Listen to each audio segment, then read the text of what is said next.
Hey traders, welcome to Charts and Coffee. I know, no intro today. We're going to get right to it. I'm going to have a slightly tight schedule here in the morning. So if you have any questions, feel free to type them in now. We're going to cut this show short by about half. So let's get to it. There's a lot that I wanted to cover with you all, and we'll get into it again in the free video tonight as well as in the premium video. And as we wrap up this second month of the quarter, as we are really getting into the last handful of trading days for the month of February, I've been really thinking about what it is that, has allowed me to be a trader for 35 years, has allowed me to not blow up an account during that time. Doesn't mean that I don't have losing trading months, just means I don't have a losing trading year. And ultimately, I think about it's a lot of the language and the way that as traders, we have to think kind of counterintuitively and program our minds for consistent account growth.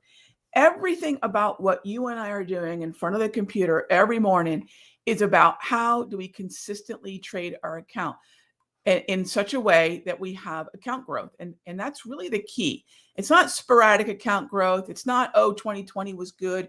It's how do I make sure I'm putting something in my account year after year, right? And not even day after day or week after week, every month after month. When we look at the span of 12 months, were we able to make any progress in our account? So sadly, I'm going to have to unexpectedly cut the show short, but we will get into this tomorrow for sure. All right. I want to make sure that we can cover all that. And actually, I'm going to share in the YouTube the link that's on the far left side of my screen. This is something called Workflow. You just click on the link and you can see the notes around the language of consistent account growth, the things that we have to be fluent in so that we can grow our account.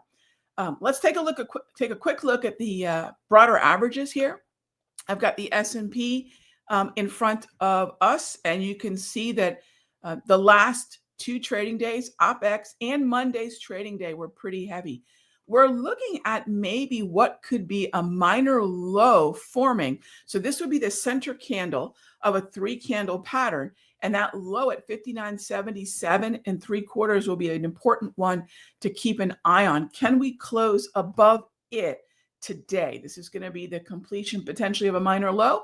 And then we'll talk about it tomorrow if indeed that does happen. A couple other things I'll mention on my secret squiggle. Staying above this midline is going to be really important. So not only am I looking at price and participation, I'm also looking at layers of overbought and oversold. Even though this is a trend, the secret squiggle works really well in a trend. And as long as it's remaining on the upper half of this oscillator, it tends to be more resilient to the upside. All right. So with that being said, I mentioned if you can get your questions in quickly, we can cover a handful of them, and then I'm going to have to run. So I apologize for that, but I at least wanted to go live and share the notes with everyone, because if you have some time to review those notes, the link that I shared with you all, it's going to be really powerful to take those early steps into programming your mind for that consistent account growth. All right, first up, Jas is asking about Boston Scientific. This is probably one of the better symbols to keep an eye on in the group that it belongs to. It's got the trend, right? It's above that upper half of the secret squiggle. And you'll notice that it's printing consistent green candles. These are not traditional candlesticks, gang. These are candlesticks that are programmed to change color based on price and participation. Is it bullish? Is it bearish? Or is it neutral? These are clearly bullish. Now, the challenge is going to be what will be the support level? Where are the buyers going to step in? Where is the floor? Where is the demand on this chart? And, I don't mind this level around 104, Jas. I would say probably keep an eye on that 103 level as well. The deeper the pullback, the more favorable the risk reward ratio is. Would it surprise anybody to hear that a lot of traders, unfortunately, are working with upside down risk reward ratios? In other words, they're willing to make 1, but risk 3, right? That is an untenable way to consistent account growth. It simply won't happen. So if we can find at minimum in the early stages of a trade to start with a 1-to-1 and then graduate to a 1 risk to 2 reward type approach. And this is that slide. And when the trade is moving in our favor, can we lock in certain profits? Can we put the risk reward in our favor as the trade does what we want it to do? For example, this is a trade that I took on Friday. This is Cisco. Bought the dip, took some heat yesterday. How much unrealized loss can a trade handle? Because if the journey to the target is untenable, the trade is not valid. We have to cut it loose.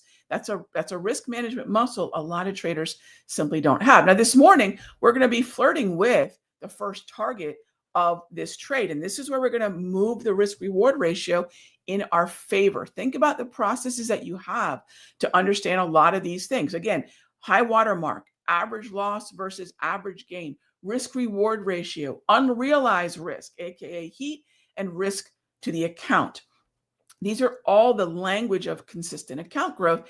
And one of the first steps is understanding, making the trade as it moves in your favor, having that favorable risk reward ratio. That's one of the things we're going to do here in Cisco right off the bat. Now, again, what if I'm doing something like that in BSX? To ask your question, the thing that I'll have to do is wait for where I can buy, have at least a 1-to-1, if not potentially a 1 risk to 2 reward ratio, knowing that very likely that 107 level, if not really the 106.20 level, is going to be the first obstacle. Who here's read Ryan Holiday, The Obstacle is the Way?